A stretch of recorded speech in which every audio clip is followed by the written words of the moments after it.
नमस्कार, आप देख रहे हैं आरजे रमझाझर न्यूज छत्तीसगढ़ और मैं हूं पुखराज सिंह। बिलासपुर में जलकुंभी को नदी तालाबों से खत्म करने नियोचेटिना बीटल कीड़े का उपयोग कर सकती है निगम प्रशासन। जी आपको बताएं कि बिलासपुर जिले में तालाब, नदी, जलाशयों और झील में जलकुंभी को खत्म करने के लिए नियोचेटिना बीटल ब्राजील नामक कीड़े का एक प्रयोग करना चाहिए। इससे जलकुंभी पूरी तरीके से खत्म हो सकता है। आपको बता दें कि जलकुंभी को ज्यादातर नदी, तालाब और बड़े जलाशयों में देखने को आसानी से मिल जाता है, जिसको कितना भी साफ कर लो बाद में फिर से कहीं न कहीं से ये आ ही जाता है। जलकुंभी की वास्तविकता यही है कि यह फूल से फल बनते हैं, फिर ये धीरे धीरे बढ़ता है और उसके बाद पूरे तालाब या नदी या जलाशयों को ढक देता है। जलकुंभी से वाटर लेवल कम होता है, मछलियों का उत्पादन कम होने लगता है, जिसके कारण जलकुंभी को हटाना ज्यादा जरूरी माना जाता है। इसीलिए नियोचेटिना बीटल यानी ब्राजील नामक कीड़े को लगातार छोड़ना ज्यादा जरूरी है। देखिए, बायोलॉजिकल कंट्रोल की बात करें तो बायोलॉजिकल में नियोचेटिना बीटल होता है।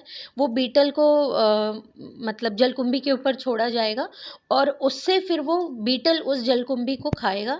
वही उसका परिवार रहेगा, वहीं उसका घर रहेगा और वो वहीं से प्रजनन करके वो जलकुंभी को धीरे धीरे खत्म करेगा। जब नगर निगम मशीन में लाखों खर्च करके प्रयोग कर रहा है तो एक बार कीड़े में भी भाग्य आजमाना चाहिए, ताकि जलकुंभी को किसी भी तरीके से तालाबों, जलाशयों और नदी, झीलों से खत्म किया जा सके। बिलासपुर से अमित पाटले की रिपोर्ट, आरजे रमझाझर।